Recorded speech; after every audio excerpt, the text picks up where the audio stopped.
What's up, girls? I just read In Our Time by Ernest Hemingway. I'm reading it as part of the Yale open course Faulkner Fitzgerald Hemingway class with Professor Y. Chi Dimmock, I believe is her name. Hope that's how you pronounce it. In Our Time is Hemingway's first collection of short stories that were published, I believe. And the purpose of reading them are really to see how Hemingway started to develop his style, his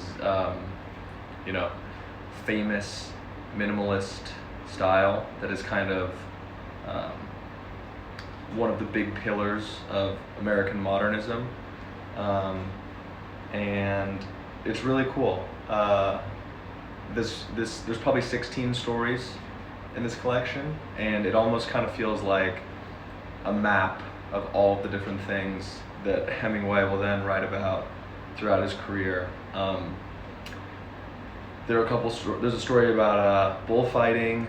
There's a story about going to the horse races in Paris. There was a story about T.S. Eliot and his kind of marital relations, and then there's kind of like his wife is sort of fictionally substituted for what people think is kind of a caricature of Gertrude Stein, which is interesting. And interesting, that he pulls from real life and real people that he knew in like a very direct way. There are some war stories, not actually taking place at the war, but from the perspective of soldiers that come home. One of them is about this guy named Krebs, and he's trying to adjust back to normal life, and he basically can't in his parents' house. It reminded me a lot of Deer Hunter with Robert De Niro and Christopher Walken. If anyone's ever seen that, I can't help but wonder if this short story inspired that movie. What else? It's kind of interesting to read Hemingway and Faulkner in the same class together. I think it's pretty cool. They were kind of rivals in real life, just because they had completely opposite styles. Faulkner would sometimes write a sentence with, long insubordinate clauses that would cause the sentence to last over a page. And Hemingway had a very sparse, minimal prose. Faulkner famously took a jab at Hemingway when he in some interview he ranked contemporary writers that were alive, and he put I think Thomas Wolfe and then himself and then Hemingway third, and said Hemingway was third because he'd never sent any of his readers to a dictionary before. And then Hemingway responded by saying, like, poor Faulkner, doesn't he know that you don't need big words to say important things, or something like that, which is cool. I kind of think of them almost as like anime rivals.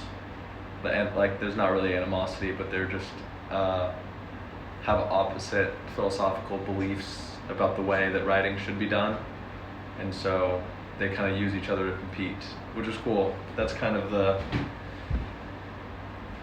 like the crux of like a positive male friendship rival in the workplace in your same field.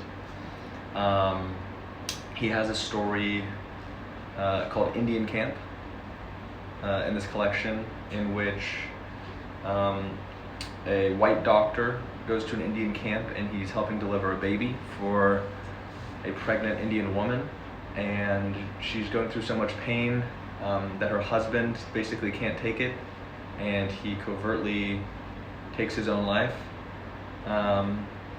And according to the course that I'm taking, Hemingway was trying to push forth the idea of, seeing people that you love suffer causes you to suffer, sometimes even more than them, which is interesting. But that's a very charged, emotional, and moral idea, but he manages to get to that point so fast, basically, because of his minimal style. It's very cool. It's very dynamic, and they were also talking about how the doctor himself is not affected, um, you know, because of his work identity. Uh, he's forced himself to have to see other people's suffering and get acclimated to it.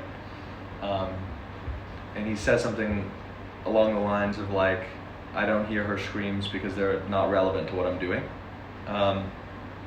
I thought that was an interesting, like, I think a lot of people today think of like the capitalist system as making, you know, people become unfeeling for other people.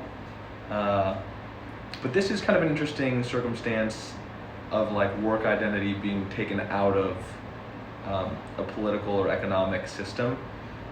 You know, it's not as a result of him profiting or making money that he doesn't see the woman as like a person in that scenario. It's that he's built his work identity, you know, because he has this work identity as a doctor, he doesn't see her the same as a normal person would, as a layman would.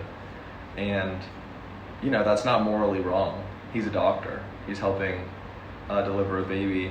But I thought that was kind of an interesting adjacent point to something I feel like I hear a lot today in contemporary culture of like, you know, capitalism kind of numbs people to the effects, to the emotional effects of other people globally and locally, or whatever. What else? I've got my notes right here. Yeah, that's it. In Our Time, Ernest Hemingway. Check it out. It's a great way to learn how he developed his style. If you're a writer, I think it's a great thing to read. Yeah, thanks.